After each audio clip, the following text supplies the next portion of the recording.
Buried my father was unseasonably cold for October. I stood at the edge of his grave, watching as mourners placed white roses on his casket, each flower a testament to the lives he touched during his 63 years. My sister Olivia clutched her husband's arm, her designer black dress and perfect makeup a stark contrast to my simple attire. Even at our father's funeral, she had to make a statement. He should have had a will, Olivia whispered to her husband, loud enough for me to hear. Now everything's going to be so complicated. I closed my eyes, trying to block out her voice. Trust Olivia to think about money while we were literally standing over Dad's grave. But she wasn't wrong. The lack of a will would make things messy. Dad's successful construction company, our childhood home, his investments, everything was now in limbo. My name is Sarah Mitchell, and until 3 weeks ago, I thought I understood my family. I was the quieter daughter, the one who chose to become a high school teacher instead of joining the family business. Olivia was the star, the one who went to business school and worked alongside Dad since she was old enough to read a contract. Sarah. My mother's voice pulled me from my thoughts. She stood beside me, elegant even in grief, her silver hair perfectly styled. Come with me for a moment, dear. We walked away from the crowd, past the rows of granite headstones, until we reached a massive oak tree.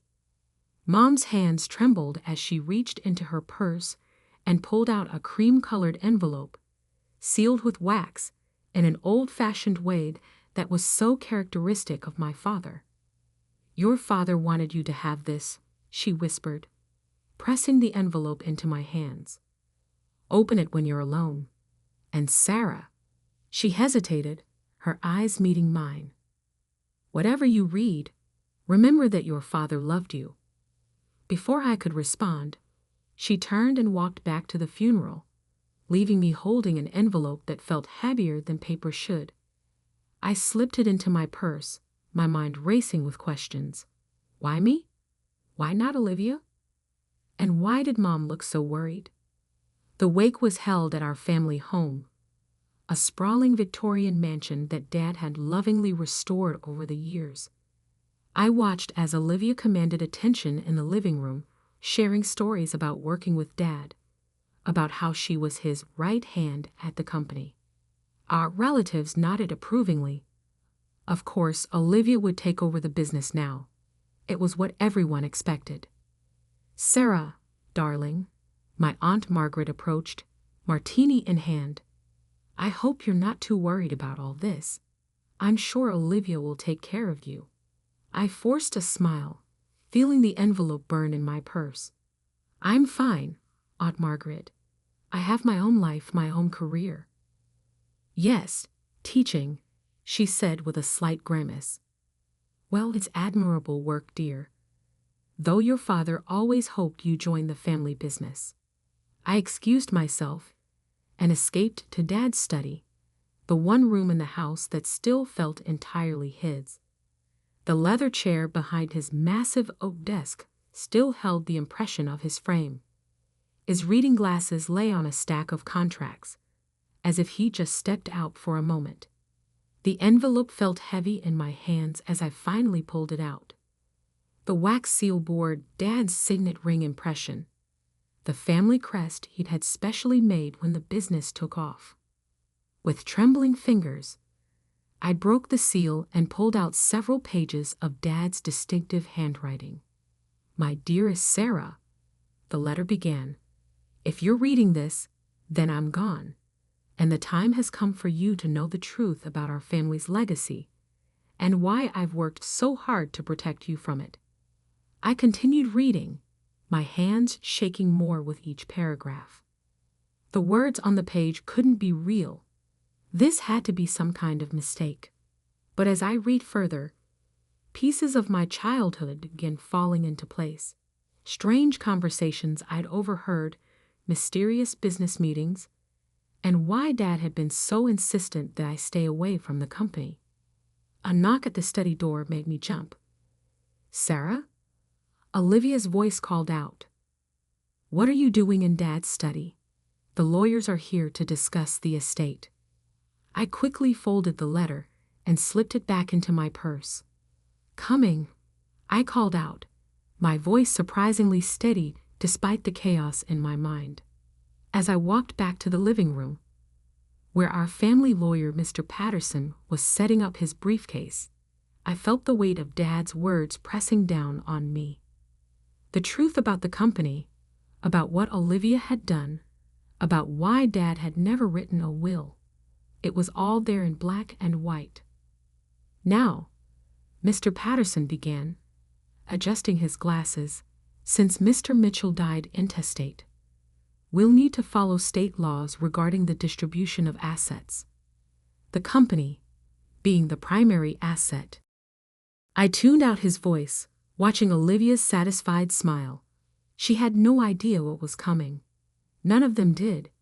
Dad's letter had changed everything, and soon, very soon, our entire family would learn the truth about Mitchell Construction and the real reason behind Dad's sudden death. The afternoon dragged on as Mr. Patterson detailed the complex process ahead of us. Olivia took notes on her iPad, occasionally shooting me condescending looks as if to say, "Don't worry, I'll handle everything," if she only knew what was in that letter. Later that evening, as guests finally began to leave, Mom caught my eye from across the room. The look we shared spoke volumes. She knew what was in the letter. She knew that everything was about to change. I gathered my things and headed for the door, but Olivia stopped me.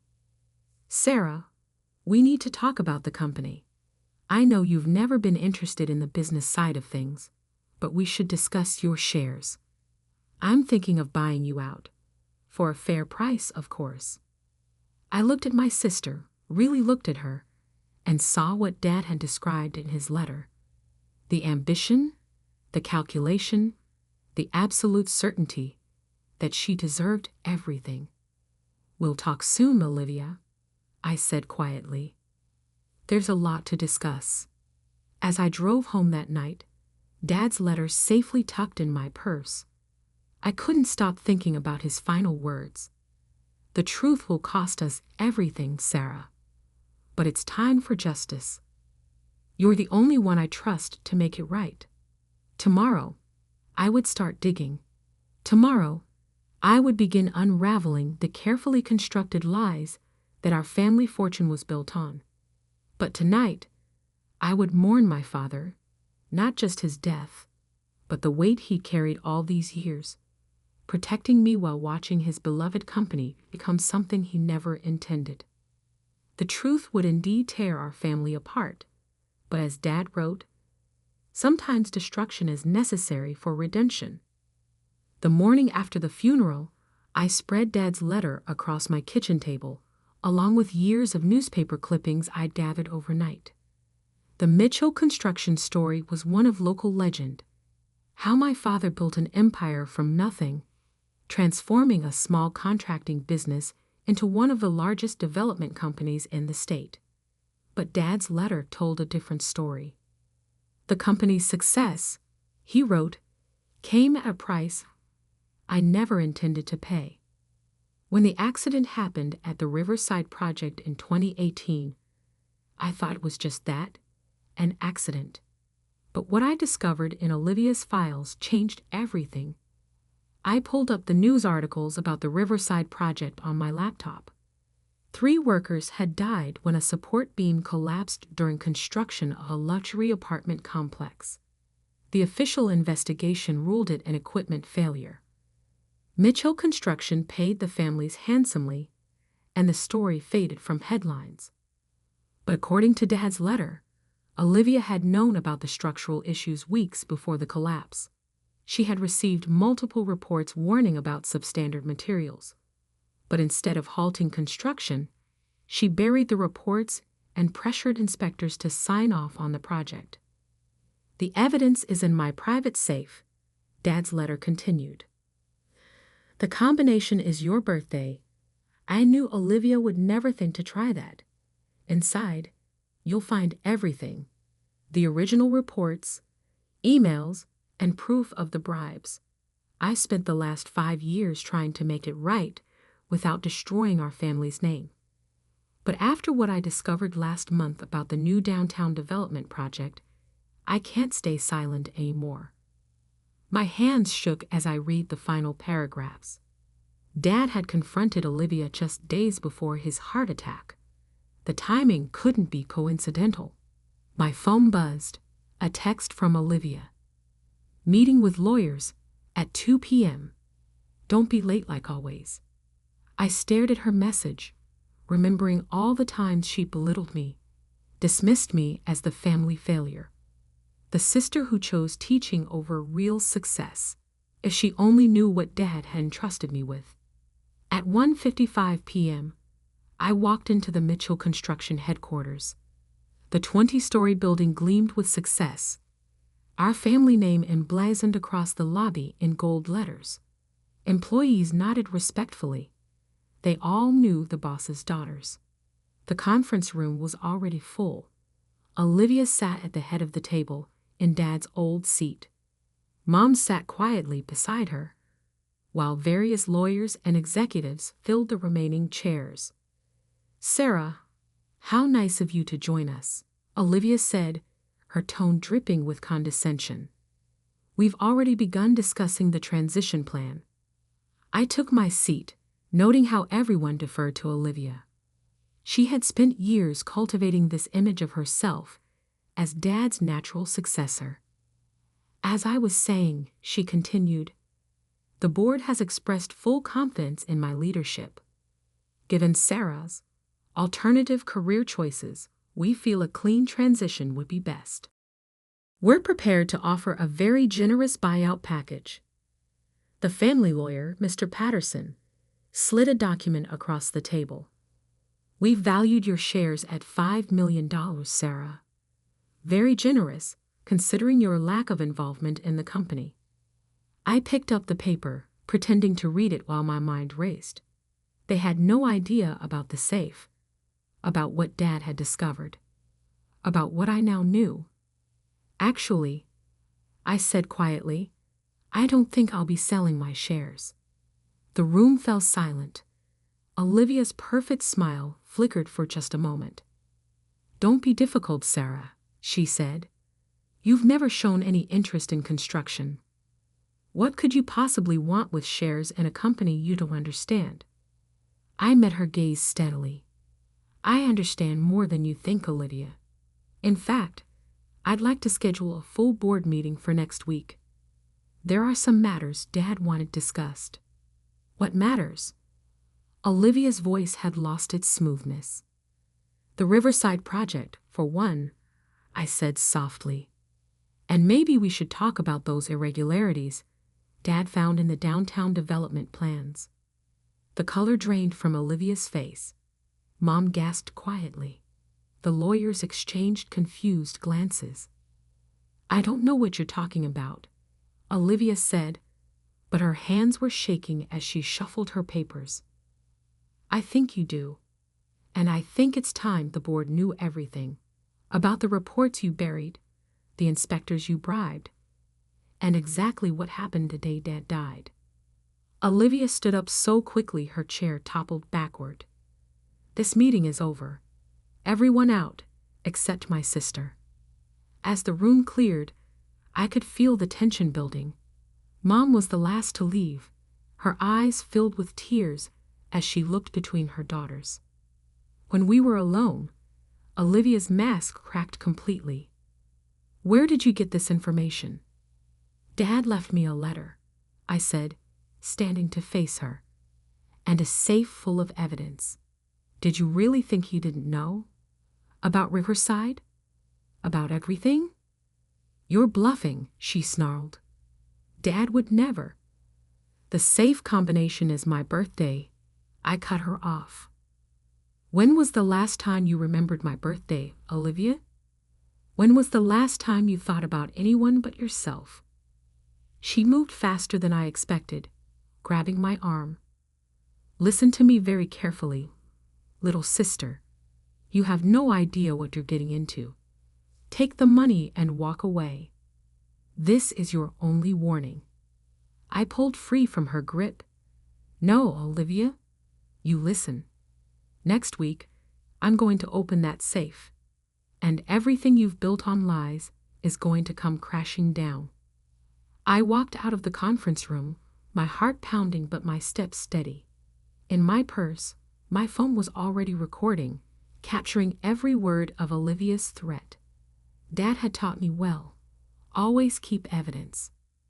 That night, as I sat in my apartment reviewing more of Dad's documents, my phone rang. An unlisted number. Ms. Mitchell? A man's voice asked.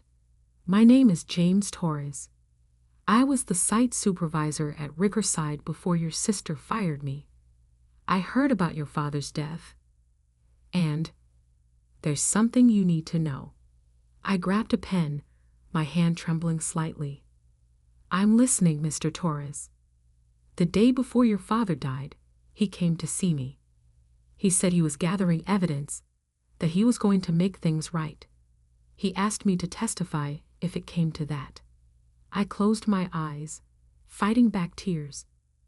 And would you? Would you testify? There was a long pause. Yes, your father was a good man. What happened to him, it wasn't right. After I hung up, I sat in the darkness of my apartment, thinking about the path ahead. Dad's letter had unleashed a storm that would destroy everything, our family's reputation, the company he built, perhaps even our freedom. But as I looked at the photo of him on my desk, his kind eyes smiling at me, I knew I had to finish what he'd started. 3 families had lost loved ones at Riverside. How many more lives would be lost if Olivia's corruption continued? Tomorrow, I would visit the safe. Tomorrow, I would begin gathering allies. And soon, very soon, the truth about Mitchell Construction would finally come to light. The downtown offices were nearly empty when I arrived at 6 a.m. Only the cleaning staff and a few early bird employees roamed the halls. I took the executive elevator to Dad's private office on the top floor, my heart pounding with each ascending floor. The office remained untouched since his death. Family photos lined the walls, mostly of Olivia at company events, receiving awards, standing proudly beside Dad at groundbreaking ceremonies. Only one small frame held my college graduation photo, tucked away in a corner. The safe was hidden behind a large oil painting of the company's first building project. My hands trembled as I entered my birthday. 0 to 31 to 58 to 9. The mechanism clicked, and the heavy door swung open. Inside, organized with Dad's characteristic precision, lay folders upon folders of evidence, each one carefully labeled, dated, and annotated. But what caught my eye was a USB drive taped to the inside of the door with a note: security footage, my office, September 15th, 3 days before his death. I pulled out my laptop and plugged in the drive. The video showed Dad's office, this very room, from the security camera in the corner. Dad sat at his desk, looking tired but determined. Olivia stormed in, her face twisted with anger. The audio was crystal clear. You can't do this. Olivia's voice crackled through my laptop speakers. I built this company into what it is today. You built it on lies, Dad replied calmly. On corruption and bribes. Those families from Riverside deserve justice. Justice? Olivia laughed bitterly. Where was your sense of justice when we were struggling? When we needed those first big contracts? You didn't care about cutting corners then. I was wrong. Dad's voice was heavy with regret. But this ends now. Tomorrow, I'm going to the board with everything. Olivia's next words chilled me to the bone. No, You won't. You're going to take your heart medication and go home. And if you ever threaten this company again, remember, accidents happen in construction all the time. The video ended. I sat in Dad's chair, tears streaming down my face. It wasn't just corruption anymore. This was murder. My phone buzzed. A text from an unknown number. Parking garage. Level B2. 10 minutes. Come alone. Everything in me screamed that this was a trap, but I had to know. I copied the USB drive, slipped one copy into my purse, and hid the other in a place Olivia would never look, inside the frame of my graduation photo. The parking garage was dimly lit and eerily quiet. A figure emerged from behind a concrete pillar. "Mom, I've been watching the security feeds," she said quietly. "I knew you'd come to the safe eventually." "Did you know?" I asked, my voice breaking. "About Olivia. About what she did to Dad." Mom's face crumpled. "I suspected. The night before he died, your father changed his heart medication. He said if anything happened to him, I should give you that letter. He knew Sarah. He knew what she was capable of." Before I could respond, elevator doors dinged. Olivia's voice echoed through the garage. "Well, isn't this cozy?" A secret mother-daughter chat. She wasn't alone. 2 large men in suits flanked her, their intentions clear in their stance. "I warned you to take the money," Olivia said, stepping closer. "Now you forced my hand." "Like you forced Dad's hand," I shot back. "What did you do, Olivia? Switch his medication? Make it look like a heart attack?" Her smile was cold. "Prove it." "Oh, I can," I replied, matching her tone. "The evidence is already with the FBI. Dad's files, the video from your confrontation, everything. Did you really think I'd come here without insurance?"